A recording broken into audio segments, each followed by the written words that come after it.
ESPN 94.1 FM and AM 930 present The Drive. It is Tuesday, April 11th. Your drive begins now on ESPN 94.1 and AM 930. My name is Paul Swann. For the next hour, I am going to get you caught up on everything you need to know about Marshall Athletics. How's that? That's the mission statement today, and I'm excited for today because I've got two people on that I am looking forward to talking to. First of all, about 5:30, I'm going to have Luke Creasy on. Luke and I talk frequently, but not on the air together. So now you get to be a part of that conversation. Luke has been covering Marshall football, covering the beat. He's been hanging out at spring practice every single day, so he can give us a little insight on what he can tell us about how the herd's progressed so far. And coming up here in the next few minutes, though, I'm excited to welcome for the first time Marshall's new women's basketball coach, Kim Stevens. Been working on this for a little while, and we were able to get a break in her schedule because she has hit the ground running. Not only has she been transitioning from Glenville State, but she's been on the road recruiting. Of course, she's trying to build a basketball program, take over as the head coach. You want to hit the ground running, and she's been doing that. And just to kind of go over the resume a little bit, for those of you who maybe don't know enough about her, I really don't want to get into the minutia with her about her record. We know what the record is. If you don't, I'll refresh you. At Glenville State, 191 wins, 24 losses. 132 wins and 12 losses in the MEC. 7 NCAA tournament appearances. 6 MEC league titles, 4 MEC tournament titles. 2022 national champions in Division II. She was the MEC Coach of the Year for the 2017-18 season, 2018-19 season, 2021-22 season, and 2022-23 season. She's also won the Pat Summit Trophy, which is the Division II National Coach of the Year honor. She's won that in the past. She's also been named a 30 under 30 coach. The honor came in the 2016-17 season. So there's a lot of things that we can talk about. I don't think the resume is really what we're going to get into. I just want to talk about where she thinks this program is going to go. She's taking the step from Division II to Division I. How big of a step really is that, especially coming from Glenville State, where this had become an elite program, a contender every year, to a program that's not a bad program. Marshall women's basketball is not a bad program. It just hasn't been able to break through. That's a fair statement. So it's not been able to break through as a program. Tony Kemper even said to me, hey, we don't have too many things up on the wall. Look at those banners. Not too many of those are women's basketball. He understood that there was a need to try to break through, and hopefully Marshall's taking the step here with Kim Stevens to be a force to break through and really turn women's basketball into a signature program at Marshall University. Because football is always going to be a signature program at Marshall University. That's just how it works. Football is how it works. Men's basketball is going to be a signature program at Marshall University. Now, men's soccer has become a signature program at Marshall University. And you can make the argument for women's tennis, always competitive, always consistent, always good. You can always make the argument for softball as being one of those signature programs. And you want to have all your programs be signature, obviously. But if you look at the programs and their success and where they're going, you can point to a few programs that have had more success than others. And women's basketball is a program that you would like to see a lot of success happen for. You would like to see NCAA tournament appearances. You would like to see conference tournament championships, conference regular season championships. You would like to see all of those things. So we'll get into that with her in the next few minutes. And then Luke's going to, he's got the task of following up all of that. He'll tell us what's happening with Marshall spring ball. He's been watching and observing. We're less than 2 weeks away from the spring game. Hope you're excited for that. That's coming up here in less than 2 weeks. And then we won't have football for a while. Short few months. We'll have that sort of that vacuum without football. I mean, the portal opening up, though. That'll be just something to talk about. We'll keep an eye on the portal. That's probably where a lot of the news is going to come out of, a little conversation here or there. Who's going into the portal? Is Marshall looking at this portal player? If Marshall loses anyone to the portal, how will Marshall replace those players? And when players enter the portal, is Marshall looking at these players? And, of course, we can throw names out every single day. This player has entered the portal. Will they be a good fit for Marshall? That's probably going to be a conversation we'll have for a long time. And don't forget, we're going to get your text in as well. 304-396-TALK. 304-396-8255. Texter wrote in, it's an off topic. I don't think it's off topic. Texter asks if they have any tips for attending their first game at Great American Ballpark. It's going to be on Saturday. That's a good question. What are some tips for attending your first baseball game at Great American Ballpark? I would say get there early. Obviously, get there early. Take it in a little bit.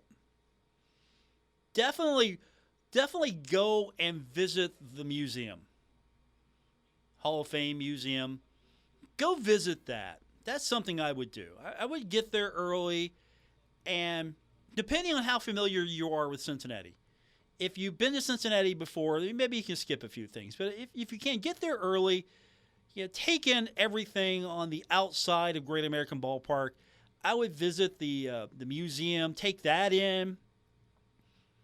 You've got the statues. You can always take in the landmarks within Great American Ballpark. But I would definitely plan the visit to go a little early, take in some of the atmosphere outside. I would absolutely go into the Hall of Fame, spend some time there. I mean, don't go through just a casual walkthrough. I mean, spend some time in there, just checking it out, finding something maybe that you've never seen before. That would be something I would do as well. But if anyone else has got something maybe I'm overlooking, some sort of insider tip, throw those my way. 304-396-TALK, 304-396-8255. But, I would I'd go early, and I would just take it all in, be a part of the crowd outside for a little while, go into the museum.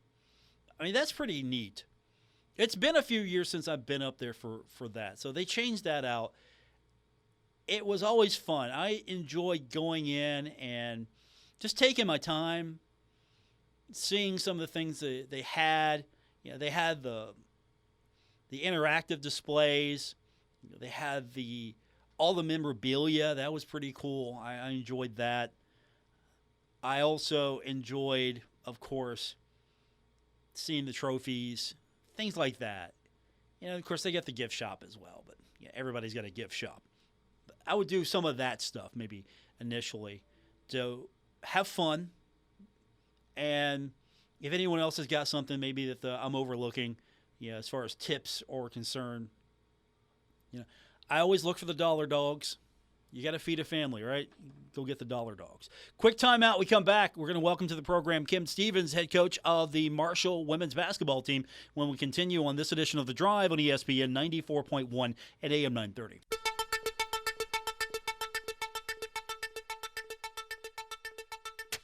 This is The Drive with Paul Swann on ESPN 94.1 FM and AM 930.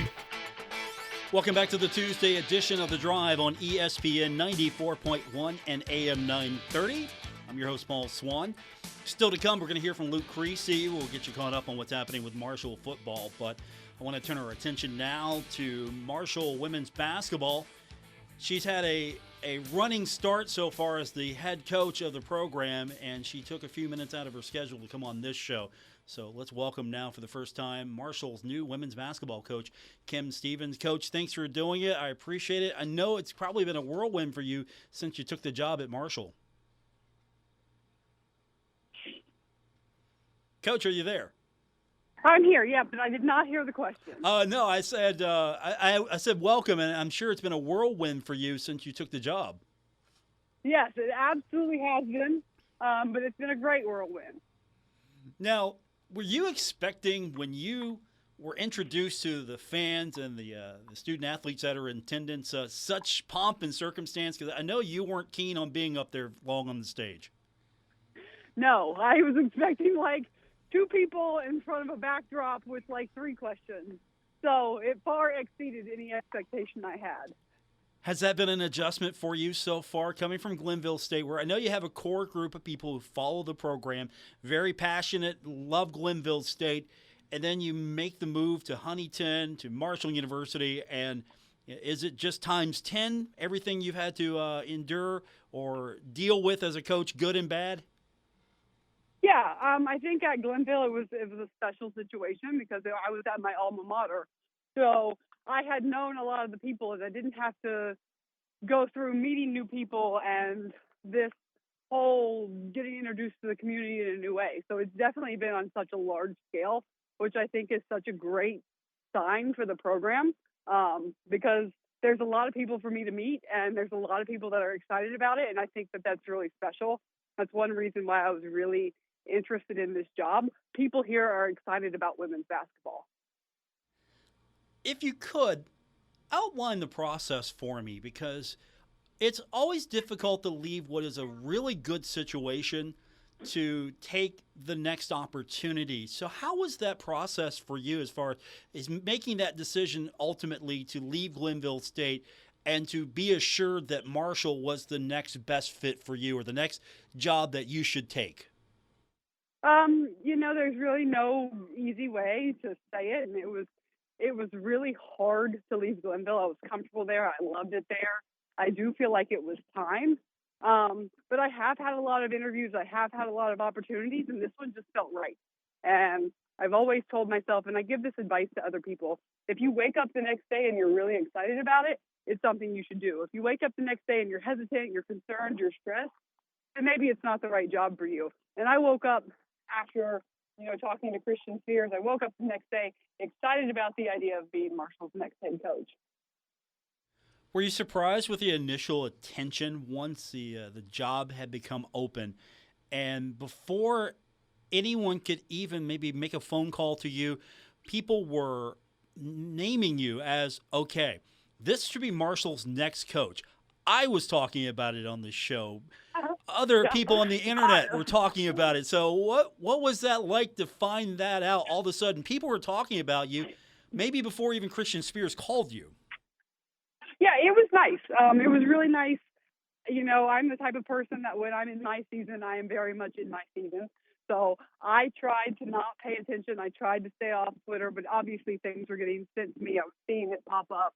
Anytime I would get on the internet, I was getting emails. I mean, it was kind of a crazy time. But I just really tried to stay locked in. We were going to try to make a run at a national championship again. So I just tried to stay focused. But it definitely got a lot of attention, and it was hard to ignore. Did that make it more difficult to through this process, or was that just something you expect to deal with? It's not anything I've really had to deal with before. But it was exciting. It's always really nice to be considered for big jobs, and it was an exciting time.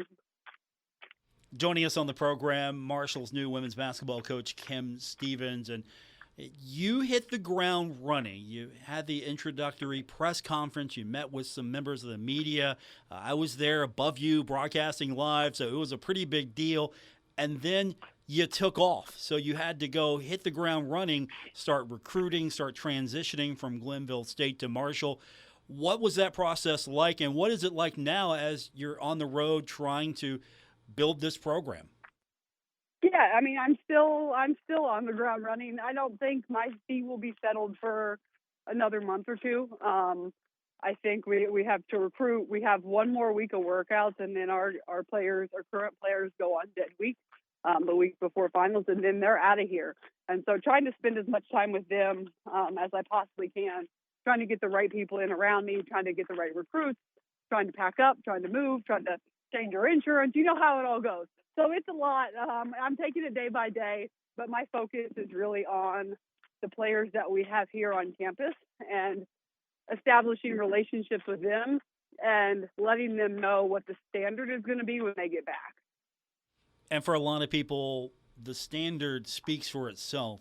We could talk about your resume. I mentioned it before you came on the air. We could talk about national championships, tournament titles, coaches of the year honors that have come your way.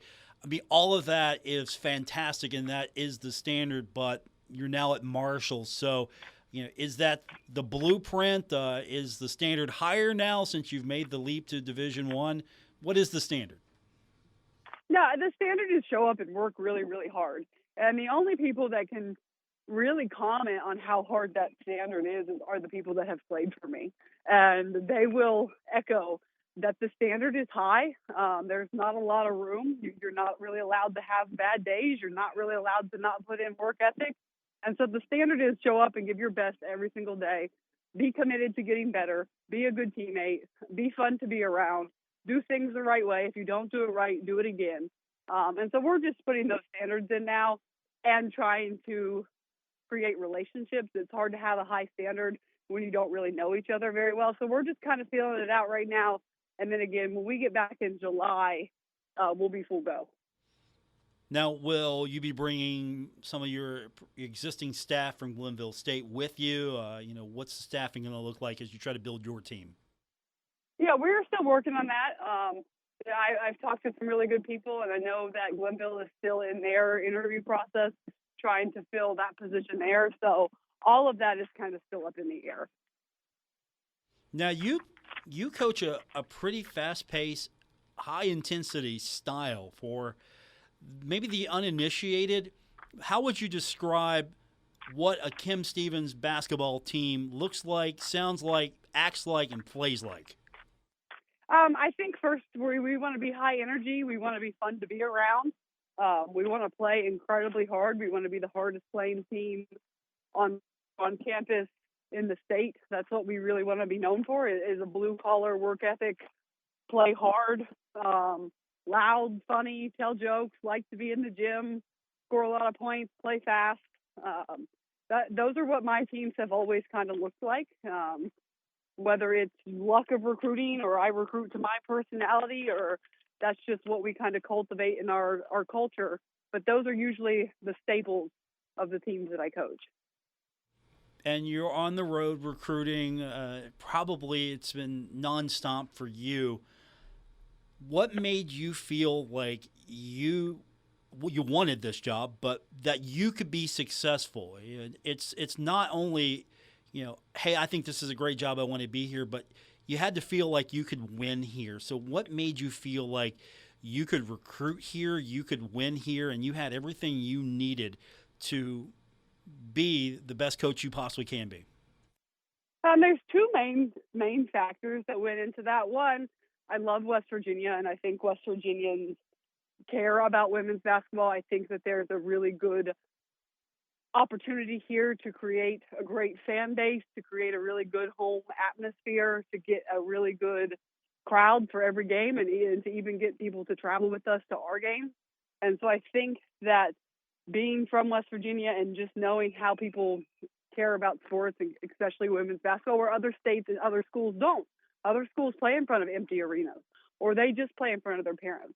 So that's one big thing, that it's a West Virginia school that can care about women's basketball, and I do see a potential to really create something special here, a little mini dynasty, if you will. That's my goal. And then the other thing is Christian Spears and Brad Smith are doing a phenomenal job. I was on campus about this time last year with one of my players. She wanted to do an official visit, Rashana Stone.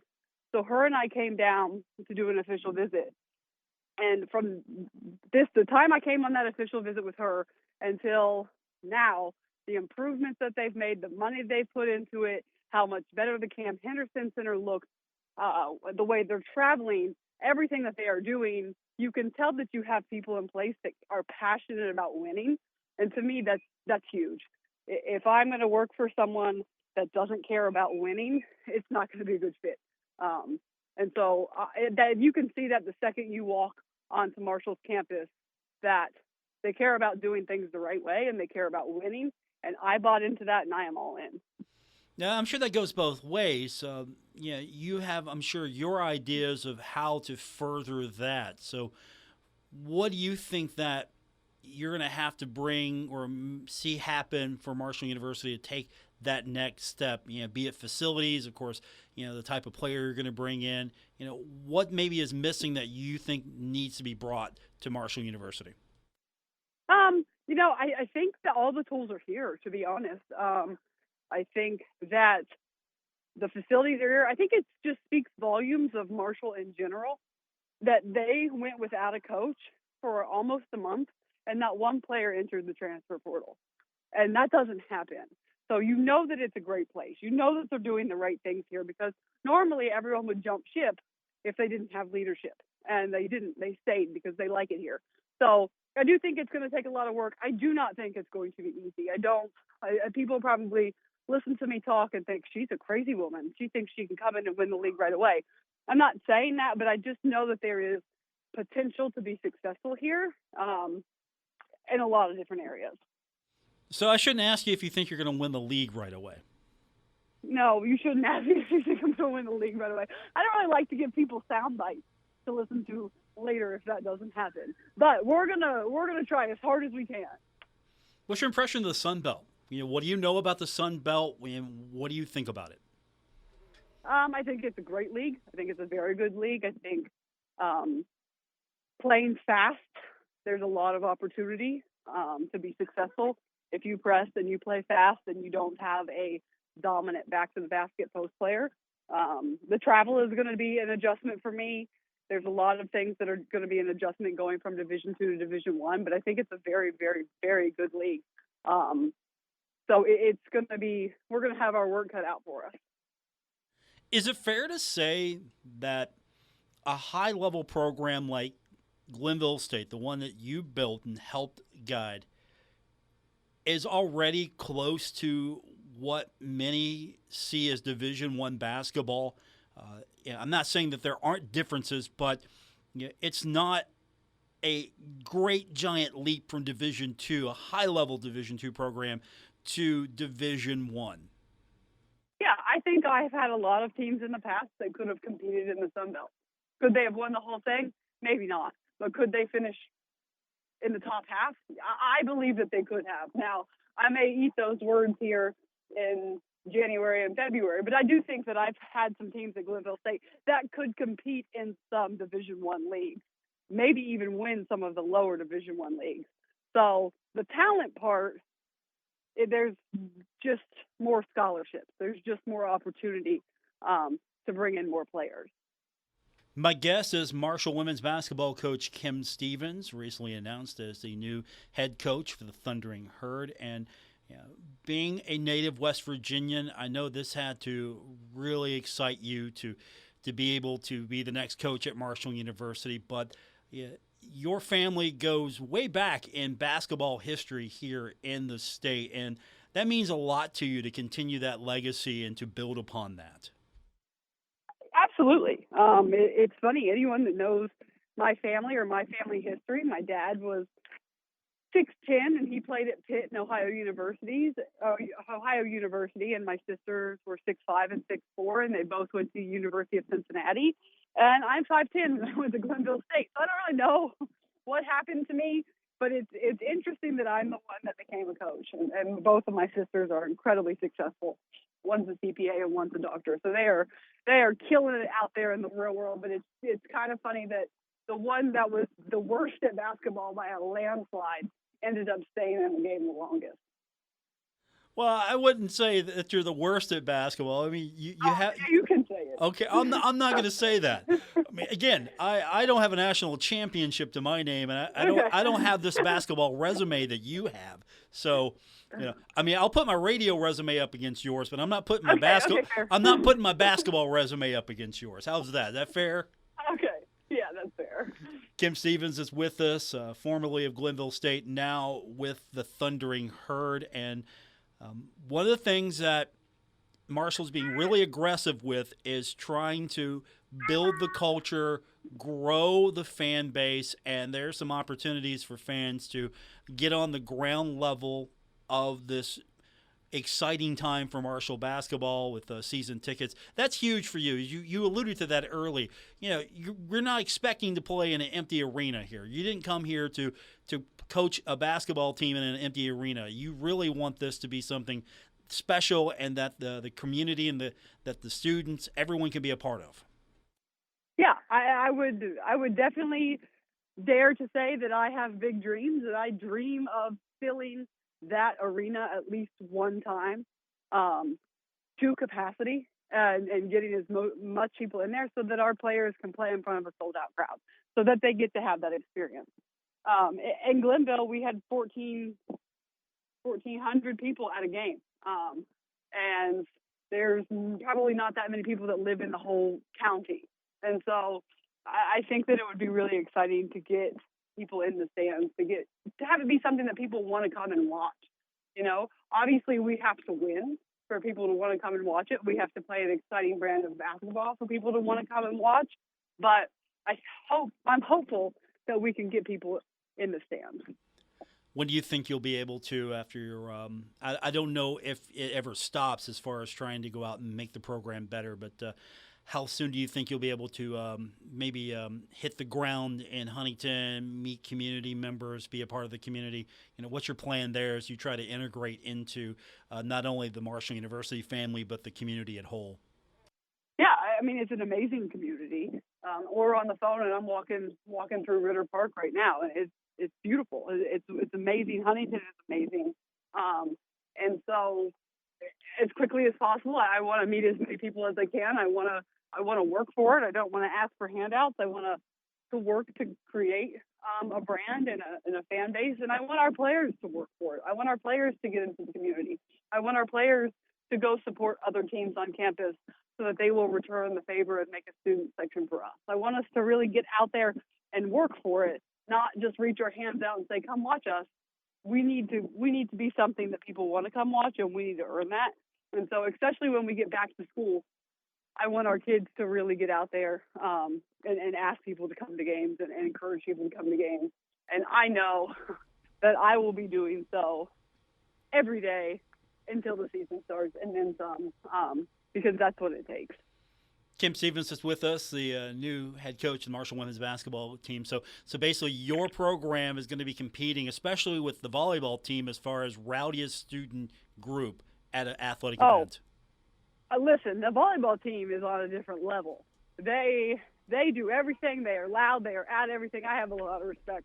They seem like a really fun group of girls. We were at the Marcos award show last night, and they were nonstop. So I don't know if we can catch them. They're pretty impressive, but we're going to come close, or we're going to try to come close. Okay. I mean, I'm not saying softball's not, as good as well, but I think the standard has been set by volleyball. So that's your line. You have to shoot for that. That's a hard one. I will say that. That one's really up there. Have you met Ari Agnes? How much time have you spent with her? Not all much, the coaches? but I did meet her I met her on my first day. She's great. Again, I think she recruits to her personality because she's a great coach, great personality, and her players are incredible. I appreciate you doing this today, especially during your walk in Ritter Park. Hopefully we can get you back in soon, and we can talk more about where this program's going. And I'm excited for you, and I appreciate you doing it. No, I thank you very much for having me on, and, yeah, we'll definitely do it again. That's Kim Stevens. Thanks, Coach. We'll talk to you soon. All right, thank you. Kim Stevens, Marshall's new women's basketball coach, when we continue. Luke Creasy from HD Media. He is going to get us caught up on what's happening with Marshall football when we continue on this edition of The Drive, ESPN 94.1 and AM 930. We're taking Paul Swann everywhere. Download or subscribe to The Drive with Paul Swann on Apple Podcasts, Spotify, or wherever you get your podcasts. Welcome back to this Tuesday, April 11th edition of The Drive on ESPN 94.1 and AM 930. It's a tough act to follow, a brand new coach on the program, but I think I've got the right guy to do so.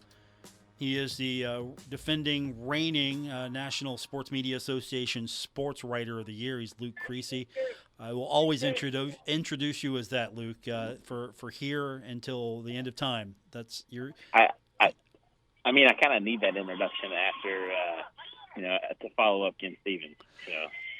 I mean, I didn't gloss myself with her. She'll find out soon enough who we are. I didn't want to start out like that. She'll find out. But, no, Luke's with us. He covers the Herd beat for HD Media, and of course, honored recently for his work covering sports in the state of West Virginia from the National Sports Media Association. And he's got the lowdown on Marshall football. All right. What have you seen? I know that's a loaded question, but what have you seen so far that you can talk about that maybe Herd fans would be interested in? Yeah, it's just a lot of competition all around at different position groups for the Herd this spring. And I think that's probably been the most exciting. I think, when you look at the roster last year and just some of the playmakers that, were on that, a lot of them have moved on, whether that's by way of the transfer, by way of, exhausting their eligibility. There's a lot of places for people to be able to step into bigger roles this year. And I think that's probably the most exciting thing to watch. Everybody's going to talk about the quarterback and, with Cam Fancher coming off the year he had, obviously he was 6-1 as a starter for Marshall last year, won the last 5 games. Then the return of Rasheen Ali. It's not often that you can lose a 1,500-yard rusher and replace him with a 1,400-yard rusher. And that's the situation Marshall's in with Rasheen Ali missing 10 games last year, and he has the chance. Rasheen does to come back fully healthy. He says he's feeling stronger than he ever has. So I think across the board there's just a lot of competition. And I think that's something that Huff has wanted, for the past couple of years. And this year, I think you're going to start to see how good of a recruiter Charles Huff is, because a lot of those guys that he recruited in his first signing class should be making their way up the depth chart. That was going to be my next question to a degree, is now that we're in go number 3 with spring and Coach Huff and him trying to put it together, how have you seen this program progress from the start of Coach Huff as the head coach of Thundering Herd football to now? Yeah, I think one of the things that Huff likes to do is instill a lot of leadership and responsibility into the players. So as much as it is a product of Coach Huff, of what you see on the field, those players are really taking ownership of what they're doing out there. You talk to some of the guys on the defense who have returned from that group that led the nation or tops in the nation in a lot of categories last year. They want to do the same thing, and regardless of who's back and who's not, they're taking ownership of their performance, and I think that's probably the biggest difference. Charles Montgomery, redshirt sophomore wide receiver, got a chance to talk to him last Saturday. He kind of said the same thing. This team this year is extremely, extremely player-led. And I think you're going to see, the benefit of that. And, the coaches have just instilled a lot of confidence and, a lot of ownership of the team, transfer that over to the players. And so I think that's maybe not unique to Huff, but certainly different than what Marshall teams have maybe seen in the past. Luke Creasy is with us from HD Media. He has been covering the Thundering Herd all spring long. So, we're already halfway through this, getting closer to the spring game. What are your impressions as we get to these final couple of weeks? Feel like that this team has really made those strides and they're going to be in a good position come fall and camp, or are there still maybe some things where, all right, a little bit more seasoning needs to happen before they're ready? Yeah, I think, the big thing you want to see in spring is development. And that, comes with, the guys getting to know each other. I mean, 24 newcomers on this year's squad. Now, to put that in comparison, that's about half of what they had last year. Last year it was 48. So there's not as much new in the program this year. Obviously, the offensive coordinator stays the same in Clint Trickett, and you're adding weapons there. The defensive side of things is going to look slightly different, but still largely live in that same scheme that Lance Guidry had, as Jason Seymour comes in and kind of makes that his own, and puts some, finishing touches on the install that he has. And I think just, what Marshall wants to get to in these next couple of weeks, or a week and a half now, I guess, before the spring game hits, is they don't want things to be new when they come back in the summer. And I think, you look at those summer and fall practice periods, and you're really looking at heavy install. You're not going over necessarily the fundamentals every day. You're not going over the terminology, things like that. You know what you're doing, and it comes down to, to just working to execute at that point. And I think that's the important milestone for them to get to, after week 4. Wrapped up week 2 last week, and 2 to go, and Huff seemed to like where the team was at. Obviously not satisfied. I don't think any coach ever is, but he seemed to like where they were and the progress they'd made. It seemed like on Saturday when you spoke with him, he was pretty excited about what the offense was doing, and of course, you have some continuity there with Clint Trickett. Coming back, he's got more of a handle on that position, but it feels like the defense. I don't want to say that they are they're transitioning. It feels like, maybe to take from Coach Huff's comments, they're doing 200 level work now instead of 100 level work. Yeah. He loves his analogies. Is what I've figured out about Huff. Obviously when Jason Seymour, he was talking about him the first time he compared it to Papa John's versus Pizza Hut. Now they're in English 201. So, you got some of those basics down. It's just the terminologies and some of the tendencies of the scheme could be a little bit different. And maybe that's part of the reason the offense popped the other day.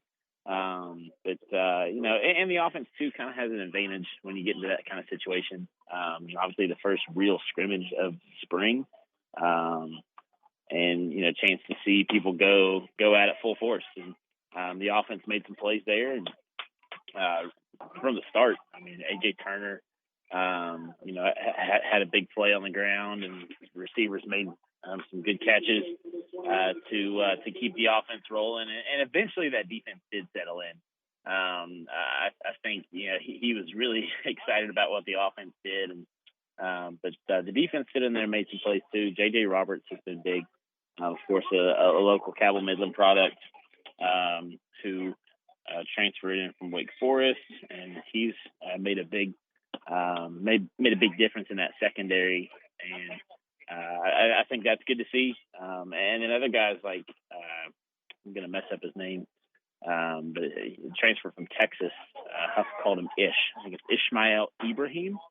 But he's up the physicality of that secondary, and of course he's got guys like Micah Abraham, Eli Neal, Owen Porter that come back and give a lot of continuity to that defense. So that's good to see. That defense will come around, I think, and be similar to what Herd fans saw last year. Now, come on now. You should know that. Ishmael Ibrahim, which if you don't read the Herald-Dispatch, you wouldn't have found out about. And so, apparently, the newspaper is something that people should read because you never know what you might learn when you read the Herald-Dispatch, Luke. I like to think that that what I write is valuable. That was a nice little pat on the back that I didn't expect to see. So shout out to MU Thundering Blog, I think is the Twitter name. That is it. You got it right. Luke Creasy's with us, HT Media. Okay, you're busy. Everybody is busy, but you are right now at Huntington High.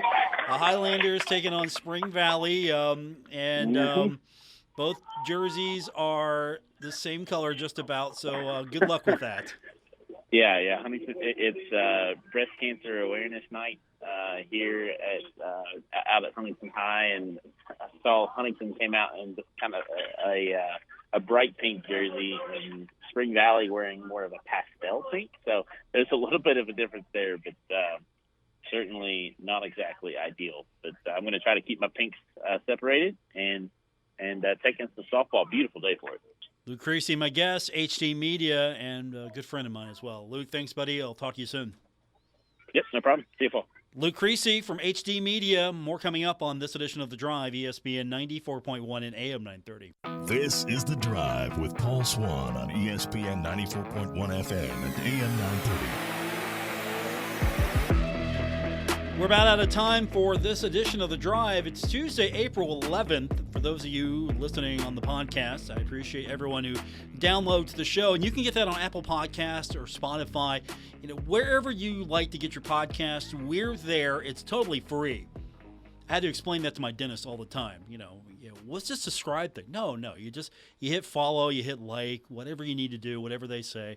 It comes to you free. We don't charge for it, so you can download the show and listen at your convenience anytime that you maybe miss an episode or you want to go back and hear something again. So it's something we do for free. I appreciate everyone. And if you do hit that follow button, it helps out immensely. So if you can add that to your routine of downloads, most appreciated. We got Pirates baseball coming up. Yesterday, the Pirates lost 8-2 to the Astros. Game 2 of the series is coming up tonight. 6:40 is going to be first pitch. We go on the air at 6:10 right here on ESPN 94.1 and AM 930. The Braves beat the Reds yesterday 5-4 in 10 innings. Game 2 is set for tonight at 7:20 in Atlanta. Guardians beat the Yankees 3-2. Game 2 tonight, 6:10. That's going to be at Progressive Field. So a busy night in baseball. The new rules, I seem to like them a little bit more because games are ending a little earlier. It's been fun. You can listen to a game and then not go into 10, 11, 12, and now I'm one for when a game ends, but I've really enjoyed the fact that games seem to have a little bit more flow. And you know what? I'm not staying up all night long catching a game.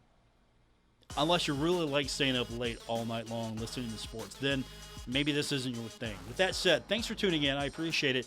Back tomorrow here on ESPN 94.1 and AM 930. Until then, if you want to find more of what I'm into, you can follow me on Twitter at Paul Swann. And I've got links to all kinds of crazy platforms I'm on. When Twitter implodes, if that ever happens, I'm on all these new platforms. I'm looking for new social media platforms all the time. I'm trying to find the next MySpace. So if you find a new social media platform I need to be on, let me know. Have a great night, everyone. We'll talk tomorrow.